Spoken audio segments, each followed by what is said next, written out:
Greetings, Conics comrades. Today is the day we get to start wrapping up our unit on conic sections. We've gone over circles, parabolas, ellipses, hyperbolas, and we even know there's some degenerate cases too that are pictured on this page. But this packet, Conics Packet 2, is a new one for us. And we're going to start taking notes on page 1. And we're going to start by classifying. I don't mean to be eccentric, but we're going to talk about eccentricity of conic sections, some systems, and ways that we see these conic sections or versions of them in everyday life. So getting ready, warming ourselves up, I have two jokes for you. First joke, a neutron walks into a Wawa, says to the guy at Wawa, how much for apple juice? And the Wawa guy says, for you, neutron, no charge. Second joke, two atoms walking down the street, all of a sudden, boom, they just hit each other. They collide. And the one atom's like, whoa, are you okay? The other guy says, well, I think I might have lost an electron. And the one atom says, are you sure? And the other atom says, yeah, I'm positive. All right, that should have been enough time to take the packet out. At the top of the page, we see this double napped cone and memories of how you make each conic section as a cross section of a plane, intersecting the double napped cone. You've got the degenerates as well. You could also include a point as a conic section, a line, or two intersecting lines if the plane went straight down through the middle of the double napped cone. Identifying conics with just looking at the general form equation. You've seen these before. You've seen problems like 1, 2, and 3 at the bottom. We're just going to summarize and write it in a slightly different way in this box here. So let's give ourselves, excluding degenerate cases, we've got the equation with the ax squared term, the cy squared, plus dx plus ey plus f equaling 0. There's your general form. And we know all this stuff already too. We're just reviewing. If a and c are not both 0, because then you wouldn't have one of the classic conic sections, you have a parabola if what? If a times c, you could say, equals 0. That's shorthand for if either a or c is missing. If it's 0 and you only have one squared term, you know that you're expecting a parabola. It defines an ellipse or a circle if something about ac, and defines a hyperbola if something else about AC. I wonder if we could fill in the rest of these parts. Ellipse, if A and C have the same sign, so their product is positive, right? Hyperbola, if A and C have opposite signs. So you could just state that their product is going to be less than 0. And if you're talking circle, right, if you want to write that here, we could say if A equals C. You could say, I'll say you have a circle. Right, because A and C would be the exact same. I wonder if you'll find that down here. Eyeball these three, maybe pause and decide for yourself what you think each one of these conic sections is, and then you can turn the video back on. The first one looks a little bit deceiving. Looks like A and C have opposite signs, but as soon as I get this into general form, 3x squared, you get plus 6y squared, right? If that moves to the other side, plus 6x minus 12y equals 0. Well, none of this stuff matters. What really matters are, like we said, the A and the C coefficients. Same sign, so we'll say E for ellipse for this one. Second one, you can't fool us with this one. Anytime we see one of the two squared terms is missing, dead giveaway, it's going to be P for parabola. And the third one, you've got -3 as your A, and then you also have -3 as your C. We could say ellipse for this. Ellipse wouldn't be wrong because the product of A and C would be positive, but let's go more specific. Let's be as specific as we possibly can be, and we'll say circle here since A equals C. That's why we're choosing circle.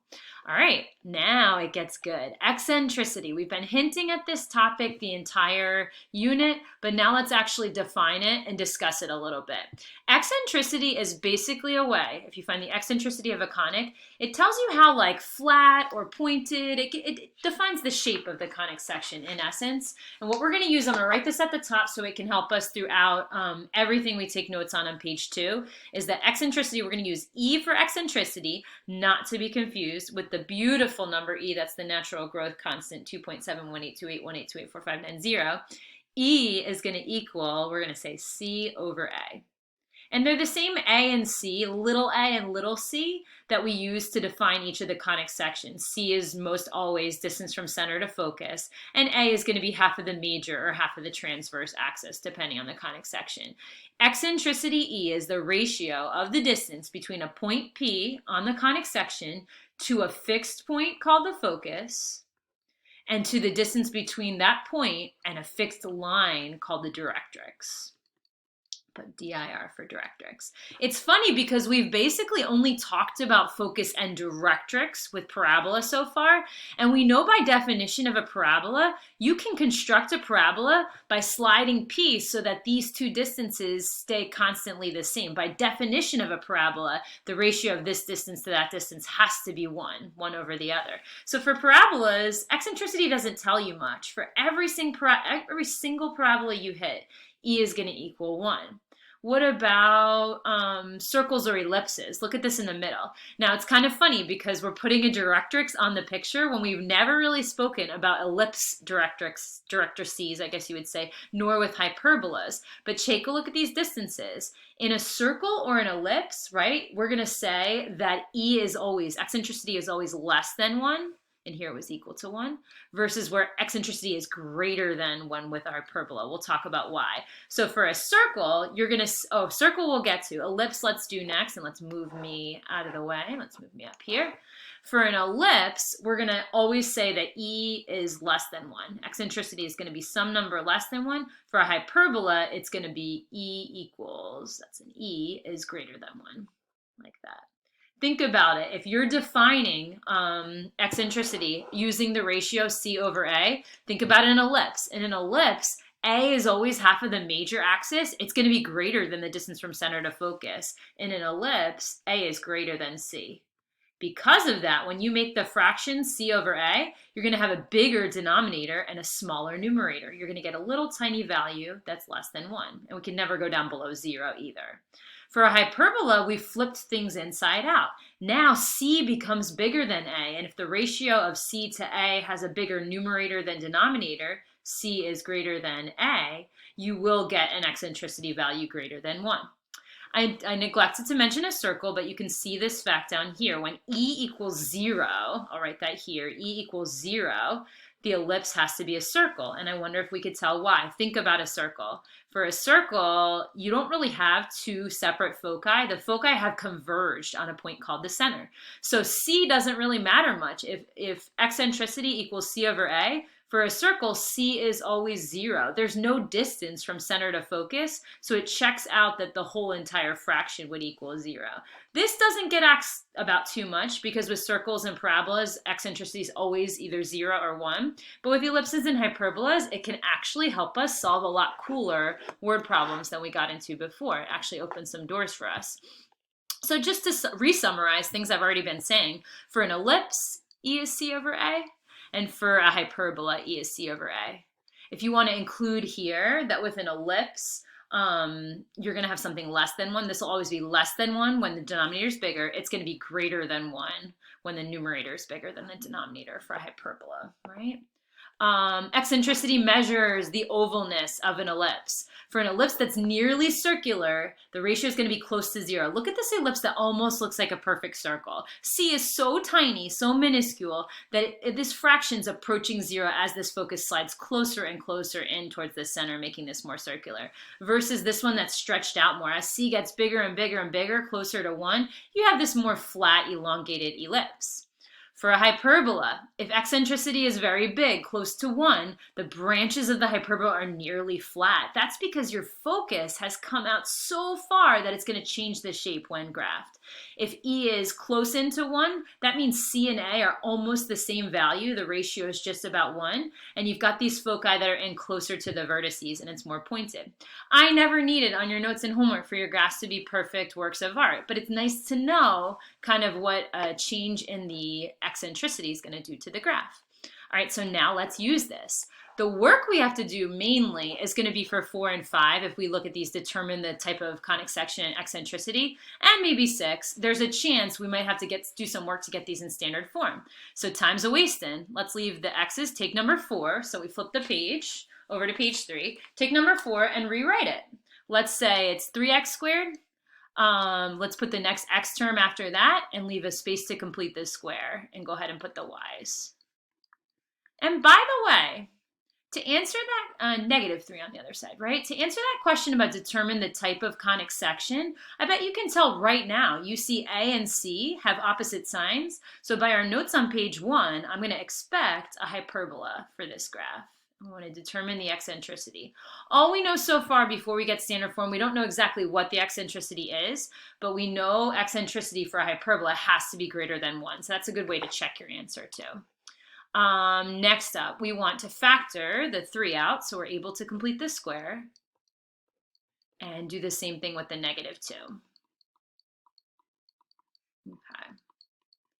And now I think it's time to complete this square. We got to add half of b squared in here. So plus half of -2 squared is a 1. Add a 3 on the other side, right? 3 times 1.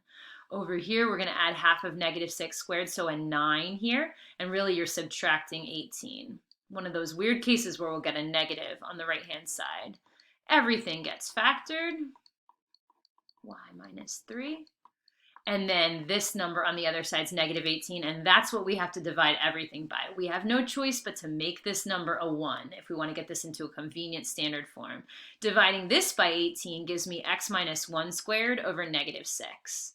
Turns out, right, now your x is your negative variable here. If the question were to graph this, I definitely have a graph that's going to be pointed up and down. You end up getting a positive y minus 3 squared over 9, right? -2 over -18 equaling 1. So this standard form can help us solve the question. It says determine the eccentricity. And from the last page, we've defined eccentricity as C over A. So what do we know out of A, B, and C? This turns out to be really good review as we mix all the 4 conic sections together. So A here is with the positive fraction. A is going to be the square root of 9. So we'll say A is going to be 3. Really, that negative can slide out to the front of this fraction, making b squared just 6. So b is going to be the square root of 6. And think of which conic section you're dealing with, because we have them all mixed together now. With a hyperbola, you use normal Pythagorean theorem. So c squared equals a squared plus b squared. C squared is going to be 15, and then c is the square root of 15. And now we've got enough info. Using a lot of space here, but you'll see we're not going to need as much for number 5. Eccentricity equals C over A. So here we have square root of 15 divided by, what was A again? We said A was 3. And that into the calculator does give you a value that's going to be greater than 1. This thing should check out, and we can move right along. Let's see if 5 takes a little bit less work. I hope so, because I already used up some of the space that's going to be needed for it. Let's slide me. Where can I go? I'll go over here. And in number 5, just take a look at the conic section. See if you can predict which conic section it is just by looking at general form. Because if it's one of the ones that has just a constant eccentricity, it could save us some time. Looking at A and C, are you thinking circle for this one? Because both A and C are the same thing, and we get kind of lucky because this one's a circle. Circle is a conic section where the foci have come in and converged on the center, making C 0. Every circle has a boring eccentricity. Every circle has an eccentricity of 0. So not really showing a lot of work. That one is good to go. What about 6? 6 doesn't have a lot of space, but aha, it looks like it's going to be a parabola, only 1 squared term. So for 6, we'll say parabola. For all parabolas by their definition, eccentricity equals 1. And then 7, what does it look like? Ellipse, maybe, both are added, and you've got A and B here. So we'll say ellipse for 7. I see the plus sign in the middle. To get eccentricity, it's something in between 0 and 1. It's got to be less than 1 when all is said and done. You know A is 3. You know B is 2. We can get C using ellipsis Pythagorean theorem, which is a squared equals b squared plus c squared. So the funny part about all this is now these pages aren't split by conic section. C is going to be the square root of 5. And we really just have to be on our toes about which conic section we're dealing with at a given moment. How about we say eccentricity equals C over A square root of 5 over 3. And this is something that is less than 1, so it should check out. All right, join me for part 2, where we tackle some word problems. See ya.